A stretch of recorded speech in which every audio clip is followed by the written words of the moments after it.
नमस्कार साथियों, मैं आज अति महत्वपूर्ण सेशन के साथ आपके सामने पुनः उपस्थित हुआ हूं ताकि आने वाला एग्जाम में आपको अधिक से अधिक मदद मिल सके। जो भी एक्सपीरियंस टीचर्स बिहार पुलिस का एग्जामिनेशन का तैयारी करना चाह रहे हैं, सभी वीडियो आप देखिएगा। एक एक वीडियो जो है आपको सफलता दिलाने का काम करेगा। सभी वीडियो आपके एग्जामिनेशन के व्यू के अनुसार बनाया जा रहा है। तो फर्स्ट क्वेश्चन है, मटर में मार्स रोग किस कारण होता है? मटर में मार्स रोग किस कारण से होता है? तो मैग्नीज के कारण से होता है। किसके कारण से होता है? मैग्नीज के कारण से होता है। ऑप्शन बी हो जाएगा। इसको मैग्नीज बोलते हैं। एमएन को क्या बोलते हैं? मैग्नीज। क्लियर? तो मैग्नीज के कारण क्या होता है? मटर में मार्स रोग होता है। ध्यान में रखिएगा। क्लियर हो गया होगा। जबकि चुकंदर में जो हॉट रोग होता है वो भी मैग्नीज के कारण ही होता है। चुकंदर में जो हॉट रोग होता है ना, वो भी मैग्नीज के कारण होता है, और मटर में भी मार्स रोग मैग्नीज के कारण होता है। नेक्स्ट क्वेश्चन है, रंग परिवर्तन रोग कैसा रोग है? रंग परिवर्तन रोग कैसा रोग है? देखिए, रोग यहाँ होगा, यहाँ थोड़ा सा सुधार लीजिएगा। रोग, रंग परिवर्तन रोग कैसा रोग है?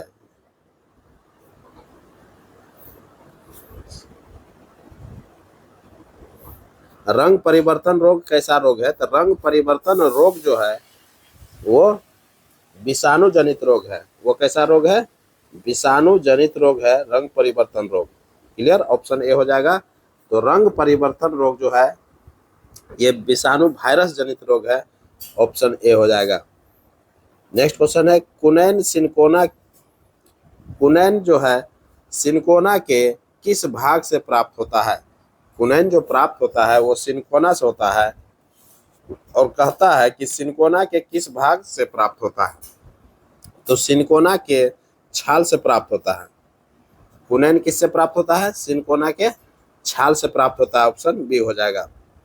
नेक्स्ट क्वेश्चन है, जीवित जीवाश्म क्या है? जीवित जीवाश्म क्या है? तो जीवित जीवाश्म जो है साइकस है। क्या है? साइकस हो जाएगा जीवित जीवाश्म। ऑप्शन सी हो जाएगा। नेक्स्ट क्वेश्चन है, रेल परिवहन की दृष्टि से बिहार का देश में कौन सा स्थान है? रेल परिवहन की दृष्टि से बिहार का देश में कौन सा स्थान है? तो बिहार का जो देश में स्थान है वो 8वां स्थान है। रेल परिवहन की दृष्टि से बिहार का देश में कौन सा स्थान है? तो 8वां स्थान है। ऑप्शन ए हो जाएगा। जबकि बिहार में जो है रेलवे का एकमात्र जोन अवस्थित है जो कि हाजीपुर में है। क्लियर हो गया होगा। ये पूर्व मध्य रेलवे किसका है? ईसीआर। क्या है? ईसीआर का मुख्यालय जो है ये 2002 में बना था। कब बना था ये? ईसीआर का स्थापना 2002 में हुआ था। ईस्टर्न सेंट्रल रेलवे होता है। क्या होता है? ईस्टर्न सेंट्रल रेलवे अर्थात पूर्व मध्य रेलवे का मुख्यालय हाजीपुर में है। बिहार के हाजीपुर में है। एकमात्र रेलवे जोन जो है ईसीआर है, जो कि ईसीआर का मुख्यालय हाजीपुर में है। क्लियर हो गया होगा। नेक्स्ट क्वेश्चन है, वह कला शैली जिसका विकास पटना में हुआ, वह कला शैली जिसका विकास पटना में हुआ था वह कंपनी शैली का विकास हुआ था। कौन सा शैली का विकास हुआ था? कंपनी शैली का। ऑप्शन ए हो जाएगा। 18वीं शताब्दी के मध्य से 20वीं शताब्दी के मध्य तक पटना में कंपनी शैली का विकास हुआ। इसे पटना शैली के नाम से भी जाना जाता है। इसे पटना शैली के नाम से भी जाना जाता है। क्लियर? जबकि बहोसली, कांगड़ा, गुलेर ये पहाड़ी कला शैलियाँ हैं। जबकि ये गुलेर जो है, कांगड़ा जो है और बहोसली जो है ये पहाड़ी कला शैलियाँ हैं। क्लियर हो गया होगा। और कंपनी शैली जो थे 18वीं शताब्दी के मध्य से 20वीं शताब्दी के मध्य तक पटना में कंपनी शैली का विकास हुआ था। इसे पटना शैली के नाम से भी जाना गया है। क्लियर? जबकि बहोसड़ी बहोसली, कांगड़ा और गुलेर जो है ये पहाड़ी शैली है। कौन सा शैली है? पहाड़ी कला शैली है। नेक्स्ट क्वेश्चन है, किसे बौद्ध चित्रकला भी कहा जाता है? किसे बौद्ध चित्रकला भी कहा जाता है? तो थंका चित्रकला को कहा जाता है। थंका जो चित्रकला है वो बौद्ध चित्रकला के नाम से भी जाना जाता है। ऑप्शन सी हो जाएगा। नेक्स्ट क्वेश्चन है, कर्पूरी ठाकुर के संबंध में कौन सा कथन सत्य नहीं है? कर्पूरी ठाकुर के बारे में पूछ लिया क्वेश्चन। तो कर्पूरी ठाकुर का जन्म बिहार के समस्तीपुर में हुआ था। कर्पूरी ठाकुर का जन्म कहाँ हुआ था? बिहार के समस्तीपुर में हुआ था। यह बिल्कुल सत्य है। दूसरा है, वर्ष 1952 में पहली बार विधायक बने थे। कर्पूरी ठाकुर जो है वर्ष 1952 में पहली बार विधायक बने थे। ये बिल्कुल सत्य है।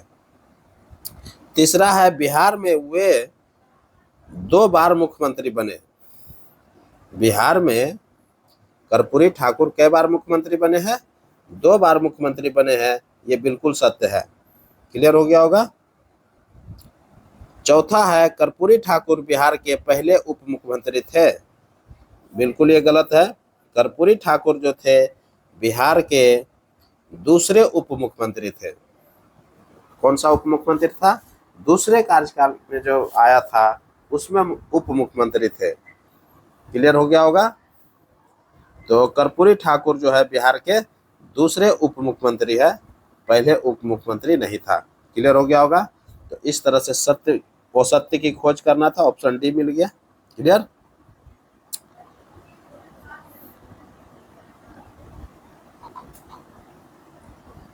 नेक्स्ट क्वेश्चन देखते हैं, कौन सा जल डमरू मध्य अटलांटिक महासागर को प्रशांत महासागर से जोड़ता है? कौन सा जल डमरू मध्य जो है अटलांटिक महासागर को प्रशांत महासागर से जोड़ता है? तो मैगलन जल संधि जोड़ता है। कौन जोड़ता है? मैगलन जल डमरू मध्य जोड़ता है। ऑप्शन क्या हो जाएगा? मैगलन जल डमरू मध्य। क्लियर। नेक्स्ट क्वेश्चन है, प्रथम भारतीय उपग्रह कौन था? प्रथम भारतीय उपग्रह कौन था जिसे कक्षा में प्रक्षेपित किया गया था? प्रथम भारतीय उपग्रह कौन था जिसे कक्षा में प्रक्षेपित किया गया था? तो आर्यभट्ट था। कौन थे? आर्यभट्ट थे। ऑप्शन क्या हो जाएगा? ऑप्शन ए आर्यभट्ट हो जाएगा। क्लियर। नेक्स्ट क्वेश्चन है, बिहार के गांधी नीतीश कुमार पुस्तक के लेखक कौन है? बहुत इंपॉर्टेंट क्वेश्चन है। हाल ही में पुस्तक का विमोचन किया गया है। बिहार के गांधी नीतीश कुमार पुस्तक के लेखक कौन है? तो बिहार के गांधी नीतीश कुमार पुस्तक के लेखक जो है डॉक्टर अशोक चौधरी एवं डॉक्टर शांभवी चौधरी है। कौन है? ऑप्शन ए हो जाएगा। डॉक्टर अशोक चौधरी एवं डॉक्टर शांभवी चौधरी जो है यही दोनों पुस्तक लिखे हैं।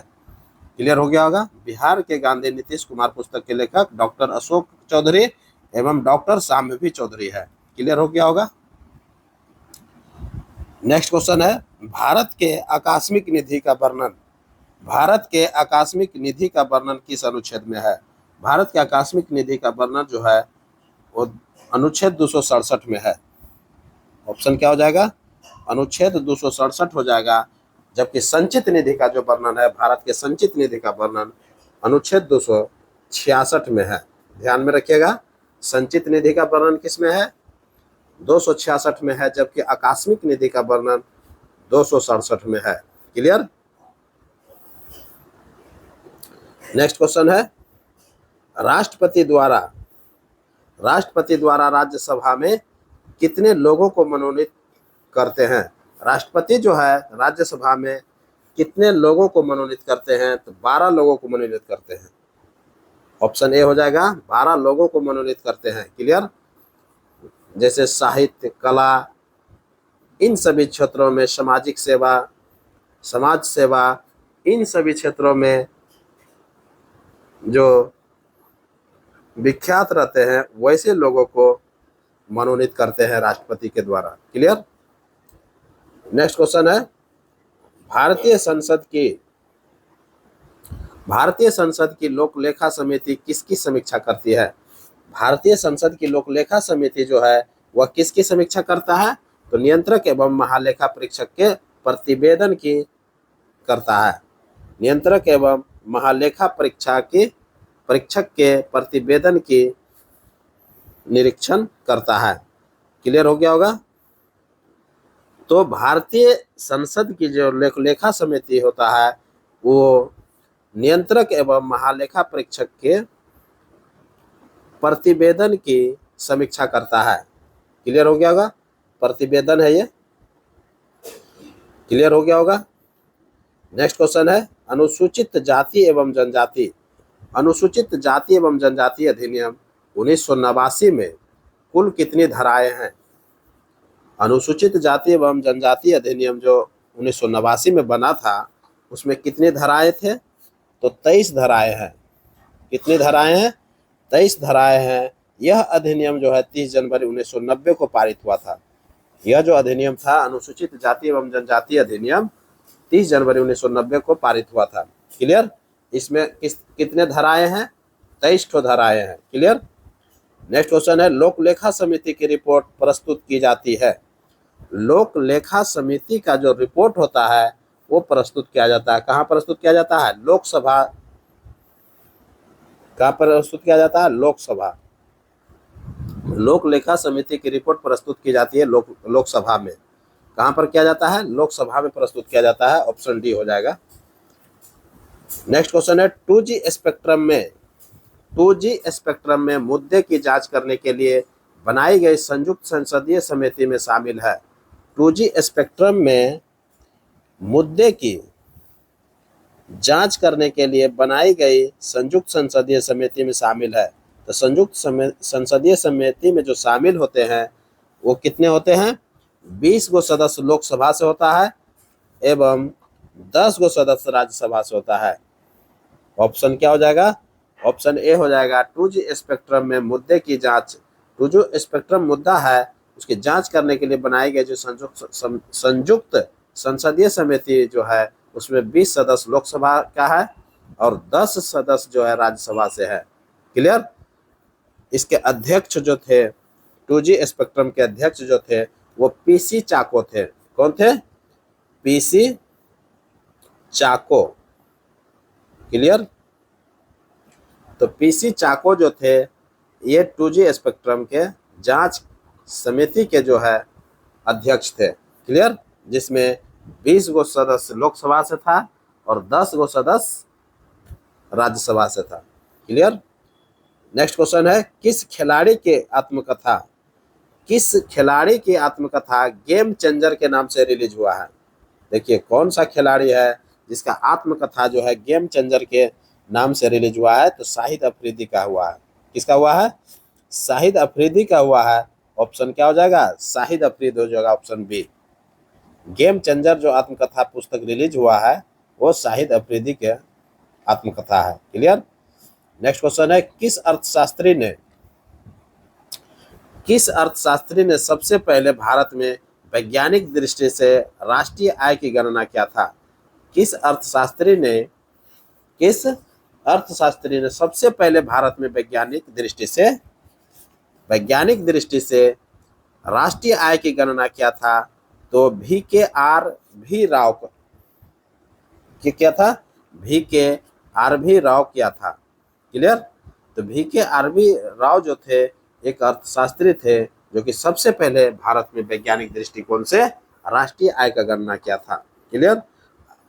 अगर इस तरह से पूछ दे कि राष्ट्रीय आय की गणना सबसे पहले किसने किया था तो दादा भाई नेहरूजी होता है। क्लियर। लेकिन वैज्ञानिक दृष्टि से जो है राष्ट्रीय आय की गणना किया था VKRV राव ने किया था। क्लियर। नेक्स्ट क्वेश्चन है, वह प्रथम इतिहासकार कौन था जिसने कहा था कि मोहम्मद बिन तुगलक आंशिक पागल था? मोहम्मद बिन तुगलक जो थे आंशिक पागल थे। वह कौन सा इतिहासकार कहा था? तो डॉक्टर ईश्वरी प्रसाद ने कहा था। कौन कहा था? डॉक्टर ईश्वरी प्रसाद ने कहा था। ऑप्शन ए हो जाएगा। क्लियर। नेक्स्ट क्वेश्चन है ड्राकेंसबर्ग।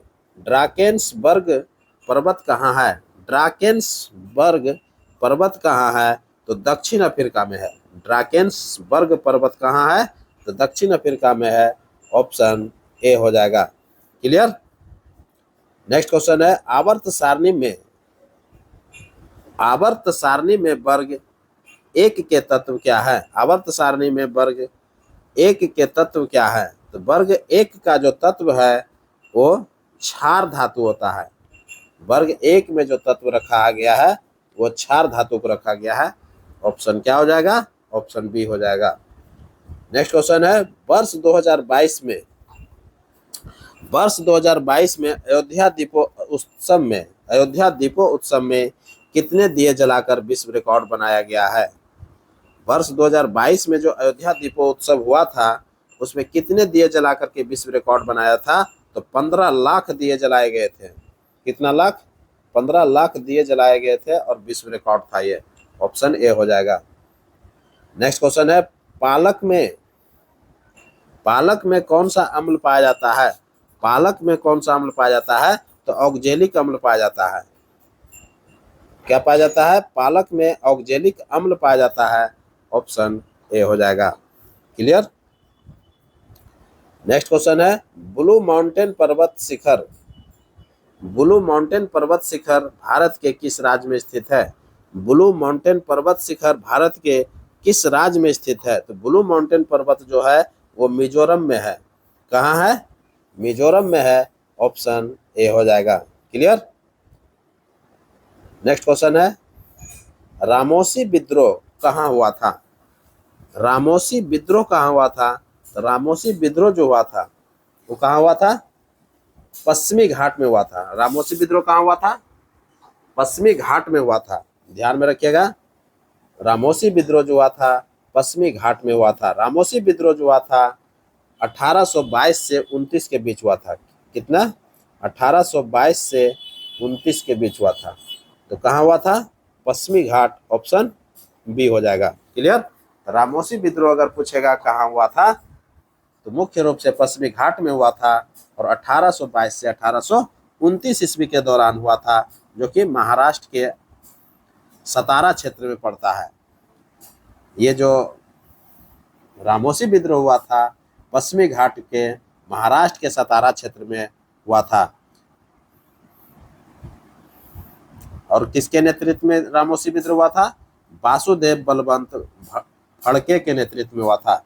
वासुदेव बलवंत फड़के के नेतृत्व में रामोसी विद्रोह हुआ था। किसके नेतृत्व में हुआ था? वासुदेव बलवंत फड़के। क्लियर हो गया होगा। वासुदेव बलवंत फड़के के नेतृत्व में 1822 से 29 तक जो है पश्चिमी घाट में रामोसी विद्रोह हुआ था, जो कि महाराष्ट्र के सतारा क्षेत्र में हुआ था। क्लियर। नेक्स्ट क्वेश्चन है भारत की प्रथम महिला राष्ट्रपति कौन बनी? भारत की प्रथम महिला राष्ट्रपति कौन बनी थी? तो प्रतिभा देवी सिंह पाटिल बनी थी। कौन बनी थी? प्रतिभा देवी सिंह पाटिल बनी थी। ऑप्शन क्या हो जाएगा? ऑप्शन प्रतिभा देवी सिंह पाटिल हो जाएगा। ऑप्शन ए हो जाएगा। क्लियर। जबकि बिहार की प्रथम महिला मुख्यमंत्री अगर पूछेगा तो राबड़ी देवी हो जाएगा, और बिहार का अगर प्रथम महिला उप मुख्यमंत्री पूछेगा तो रेणु देवी हो जाएगा। क्लियर। ये सभी भी पॉइंट्स याद रखिएगा। नेक्स्ट क्वेश्चन है किस राष्ट्रपति के निर्वाचन के समय दूसरे चक्र की मतगणना करनी पड़ी थी? किस राष्ट्रपति के निर्वाचन के समय दूसरे चक्र की मतगणना करनी पड़ी थी? तो वीवी गिरी जो राष्ट्रपति बने थे, चौथे राष्ट्रपति बने थे। ऑप्शन क्या हो जाएगा? ऑप्शन डी हो जाएगा। वीवी गिरी जब राष्ट्रपति बने थे तो उस समय जो है दूसरे चक्र की मतगणना करनी पड़ी थी, जबकि डॉक्टर एस राधाकृष्णन जो थे ये 2 बार उपराष्ट्रपति एवं 1 बार राष्ट्रपति बने थे। क्लियर। डॉक्टर एस राधाकृष्णन क्या थे? 2 बार उपराष्ट्रपति बने और 1 बार राष्ट्रपति भी बने थे। क्लियर। जबकि नीलम संजीव रेड्डी जो थे निर्विरोध राष्ट्रपति चुने जाने वाले एकमात्र राष्ट्रपति हुए हैं। क्लियर हो गया होगा। पूछ देगा कि निर्विरोध राष्ट्रपति जो चुने गए थे, कौन चुने गए थे? तो नीलम संजीव रेड्डी चुने गए थे। क्लियर? तो क्लियर हो गया होगा। तो किस राष्ट्रपति के निर्वाचन के समय दूसरे चक्र की मतगणना करनी पड़ी थी? तो वीवी गिरी के समय। क्लियर? ऑप्शन डी हो जाएगा। नेक्स्ट क्वेश्चन है, लोकसभा में कभी भी उपस्थित नहीं होने वाला प्रधानमंत्री कौन थे? लोकसभा में कभी भी उपस्थित नहीं हुआ था वैसे प्रधानमंत्री कौन थे? तो चौधरी चरण सिंह थे। वैसे प्रधानमंत्री कौन थे? चौधरी चरण सिंह थे, जो कि लोकसभा में कभी भी उपस्थित नहीं हुआ था। क्लियर? जबकि मोरारजी देसाई जो थे प्रथम गैर कांग्रेसी प्रधानमंत्री हुए और पीएम के पद से त्याग पत्र देने वाला भी पहला प्रधानमंत्री है। मोरारजी देसाई क्या है? पहला गैर कांग्रेसी प्रधानमंत्री बने थे और पीएम के पद से त्याग पत्र देने वाला भी प्रथम प्रधानमंत्री मोरारजी देसाई है। ये दोनों बातें याद रखिएगा। और विश्वनाथ प्रताप सिंह जो थे, वीपी सिंह, वो विश्वास प्रस्ताव के द्वारा जो है प्रधानमंत्री के पद से हटाया गया था। तो वो विश्वास प्रस्ताव के द्वारा प्रधानमंत्री के पद से हटने वाले जो प्रधानमंत्री है वो विश्वनाथ प्रताप सिंह है। क्लियर हो गया होगा। तो इन सभी पॉइंट्स को आप क्लियर रखिएगा। नेक्स्ट क्वेश्चन, प्रधानमंत्री राष्ट्रपति एवं मंत्रिपरिषद के बीच संवाद की मुख्य कड़ी किस अनुच्छेद के तहत होती है? प्रधानमंत्री जो होता है वो राष्ट्रपति एवं मंत्रिपरिषद के बीच में जो है मुख्य कड़ी का भूमिका, संवाद का जो होता है मुख्य कड़ी का भूमिका निभाता है। तो कहता है कि किस अनुच्छेद के तहत निभाता है? तो किस अनुच्छेद के तहत निभाता है? अनुच्छेद 78 के तहत निभाता है। प्रधानमंत्री क्या करते हैं? राष्ट्रपति एवं मंत्रिपरिषद के बीच जो संवाद होता है उसको जो है मुख्य कड़ी का काम करते हैं प्रधानमंत्री, अनुच्छेद 78 के तहत। क्लियर हो गया होगा। अब तक जो है 3 प्रधानमंत्री की मृत्यु जो है पद पर रहते हुए हो गया है। अब तक जो है 3 प्रधानमंत्रियों की मृत्यु जो है पद पर रहते हुए हुआ है। पहला नेहरू जी, दूसरा लाल बहादुर शास्त्री और तीसरा इंदिरा गांधी। ये ध्यान में रखिएगा।